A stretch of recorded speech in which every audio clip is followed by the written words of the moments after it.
They say that truth is often stranger and much colder than fiction. Dive deep into these gripping stories of ultimate justice and the heavy price of every choice made in the dark. Witness the consequences unfold. Hit that subscribe button now and stay tuned for more. The room fell completely silent. 300 of the most accomplished architects, developers, and urban planners in the country turned to look at me, standing alone at the edge of the stage, holding a glass of champagne I no longer wanted to drink. My husband was at the podium, smiling, his hand resting on the shoulder of a woman who was not me, and I smiled back. Because I had been waiting for this moment for 4 months.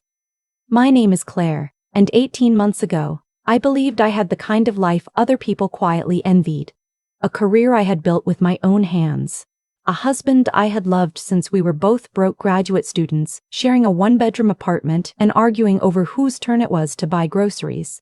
And a business. Our business, or so I thought, that was finally about to change everything. I am an urban design consultant. I specialize in adaptive reuse, taking abandoned or underused buildings and transforming them into functional, community-centered spaces. Warehouses become schools. Old factories become affordable housing. I have spent 15 years learning how cities breathe and what they need to keep breathing. My husband Daniel was a real estate developer, a good one, charming, well-connected, confident in rooms where I tended to go quiet. We complemented each other, or at least that is what I told myself. I brought the vision, he brought the relationships. Together, we were supposed to be unstoppable. The Meridian project was my idea, entirely. I had spent 2 years developing it, a mixed-use urban renewal plan for a 12-block corridor in the mid-sized Midwestern city that had been slowly hollowing out since the 1990s. Affordable housing, green infrastructure, small business incubators, community gathering spaces. It was not just a development proposal, it was a blueprint for how to bring a neighborhood back to life, without displacing the people who had stayed through the hard years. I had worked on that proposal during weekends, evenings, and long stretches of insomnia. I had interviewed residents, mapped zoning histories, consulted with city planners, and revised the financial model 43 times. I kept every draft, every email, every annotated site survey. Daniel knew about the project. He knew because I had talked about it at dinner, at breakfast, on long Sunday drives. I had trusted him with every detail, the way you trust someone you have built a life with. That was my first mistake. I cannot tell you exactly when I started to notice something was wrong because looking back the signs had been there for months before I allowed myself to really see them. It started small, a comment at a dinner party where Daniel described a new development concept he had been thinking through, language I recognized because I had used it myself. In the same sequence, 2 weeks earlier at our kitchen table, I remember pausing mid-sip and looking at him, and he looked back at me with such complete ease that I decided I had imagined it. Then there were the late nights. Daniel had always worked late, so that was not unusual. But he started closing his laptop when I walked into the room, started taking phone calls on the back porch, started referring to meetings I knew nothing about with people I had never heard him mention. I told myself it was a new deal. I told myself I was overreacting. Then one evening in February, I came home early from a site visit. His car was in the driveway, which surprised me because he had said he would be out until 9. I came through the side door quietly, not intentionally quiet, just tired, and I heard his voice from the study, the door half open. He was on the phone, and he was describing the Meridian project. Not in general terms, not the broad strokes. He was describing the specific phasing strategy I had developed for the 3rd block.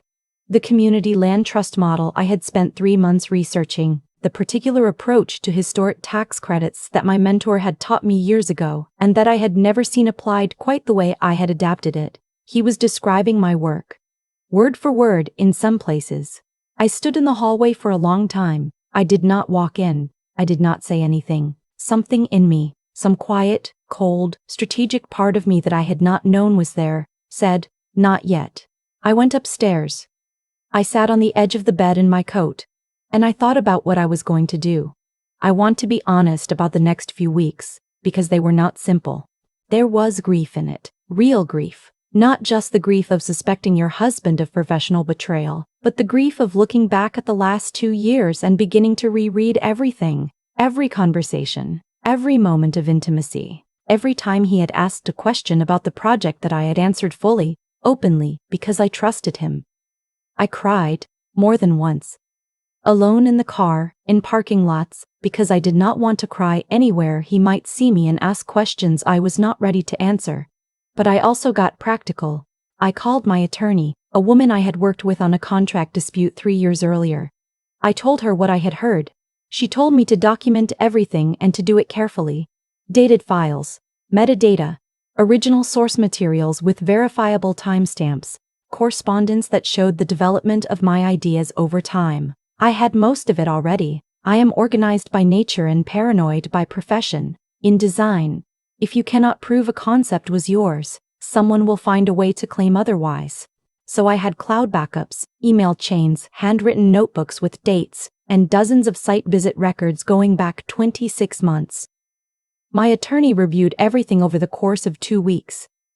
"This is thorough," she told me. "If he tries to claim any part of this, he will lose." I also hired a private investigator, not because I needed more evidence of the professional theft, I had that, but because I had started to wonder about the woman on the phone, the one he had said goodbye to before hanging up, in a tone that was not professional. It took the investigator 11 days.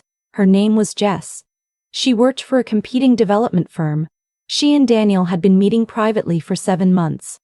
The investigator showed me photographs, timestamps, locations. I thanked him, paid his invoice, and added everything to a folder on my laptop labeled Q1 Budget Review. Then I went downstairs and made dinner, and Daniel and I ate together at the table, and he told me about his day, and I told him about mine, and I was very, very calm. The Hargrove Urban Innovation Awards happen every spring. It is a significant event in our industry. The kind of gathering where careers are made visible, where partnerships are announced, where reputations are publicly confirmed or quietly revised. Daniel had submitted a proposal to present at this year's gala. I knew because he had mentioned it at breakfast one morning in a tone that was careful, slightly too casual. He said it was a personal project he had been developing independently. I said that sounded exciting. He looked at me for just a moment longer than necessary. "It's still early," he said. "I'll tell you more when it's further along." "Of course," I said. I found out through a colleague that the proposal had been accepted. I found out what the proposal was called 3 weeks later, when the preliminary gala program was circulated to registered attendees. The Meridian Initiative, presented by Daniel. My work. My title. Slightly adjusted. My framework. My phasing model. My community financing structure. My attorney sent a letter to the gala's organizing committee that same afternoon, formally placing them on notice regarding an intellectual property dispute, and requesting that no award, contract, or public endorsement be made in connection with the Meridian Initiative presentation pending resolution. She was careful, professional, and precise. The committee quietly reached out to me the following day. They asked if I would be willing to speak. I said yes. The night of the gala, I wore a deep navy dress that I had bought 3 years ago for a project celebration and never worn again. I did my hair. I put on the earrings my mother gave me when I graduated. I looked in the mirror for a long time and I thought, whatever happens tonight, you are ready. Daniel had assumed I would not be there. We had not discussed the event. He had not invited me. In the weeks leading up to it, he had become increasingly distant, increasingly focused, increasingly unavailable in the way that people become when they are managing something they cannot afford to have disrupted. I arrived early and sat at a table near the front. When he walked in and saw me, his face did a complicated thing. Surprise. Calculation. A quick recovery into something that was almost a smile. "Claire," he said, "I didn't realize you were coming." "I registered last week," I said. "Congratulations on your presentation. I'm looking forward to hearing it." He held my gaze for a moment. "Thank you," he said, and walked to his table. I watched him lean toward Jess, who was seated 2 tables away, which told me everything about how brazen he had become, and say something quietly. She glanced at me.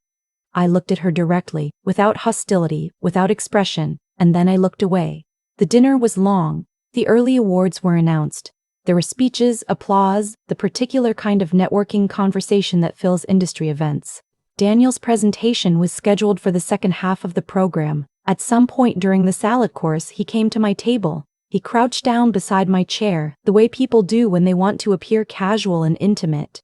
"I've been thinking," he said, his voice low. "There might be some overlap between your project and what I'm presenting tonight. I want you to know that anything we've discussed together, anything you've shared with me, I've been building on it in my own direction. It's evolved past what you were working on." I looked at him. "Has it?" I said. "I think so," he said. "I think you'll see that when you hear the presentation."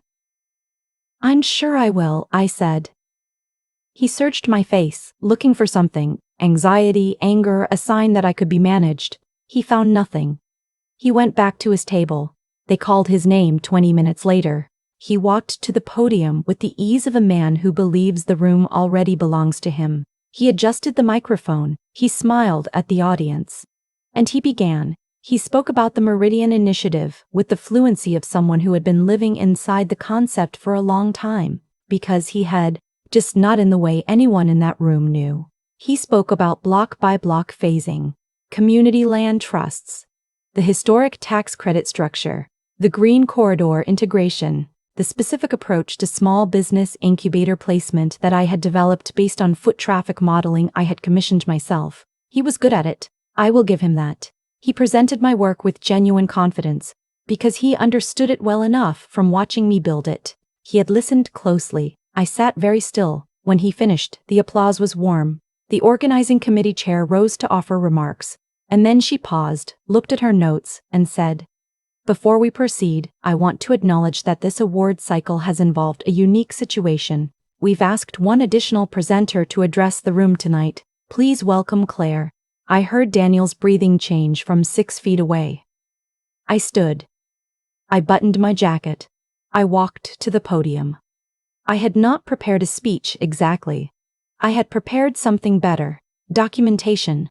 "Thank you," I said. "I'll be brief." The room was very quiet. The framework you just heard described, the phasing model, the financing structure, the community integration approach, represents 2 years of my professional work. I began developing the Meridian project in January of 2 years ago. I can document every stage of that development with dated files, correspondence, site records, and materials that predate any involvement from anyone else.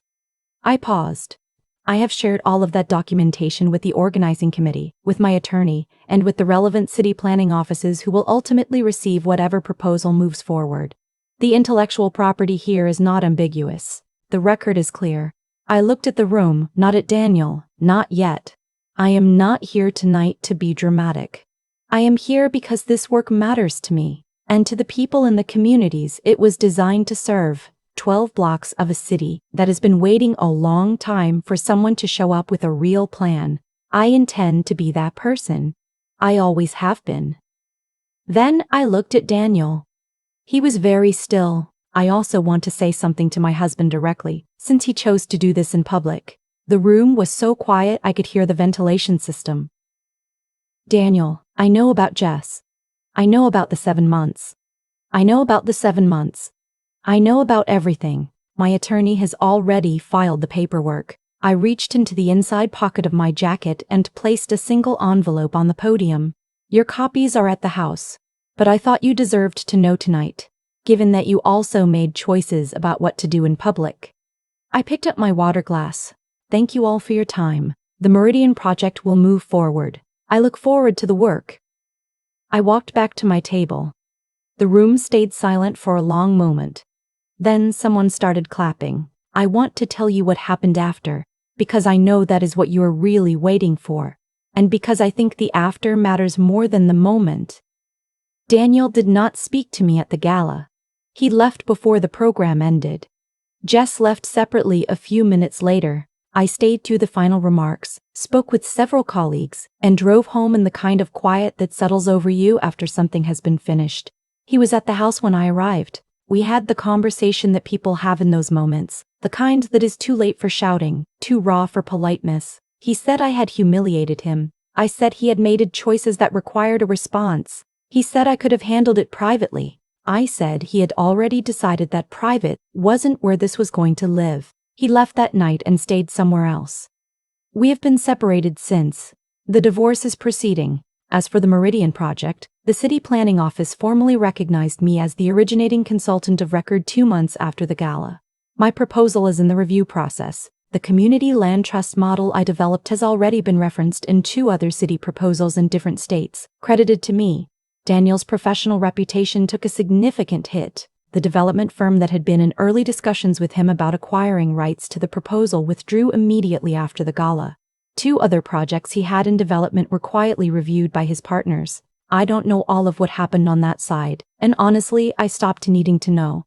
Jess moved to a different city. I heard this through a mutual contact. I have no feelings about it. I have thought a lot, in the months since, about the question one of my colleagues asked me a few weeks after the gala.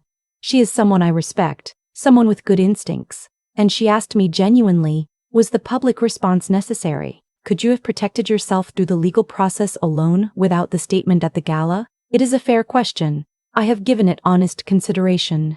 Here is what I believe. Yes, legally, I could have. My documentation was strong. My attorney was confident. The courts would have recognized my claim. But Daniel had already chosen the public arena. He had submitted my work to a public awards ceremony.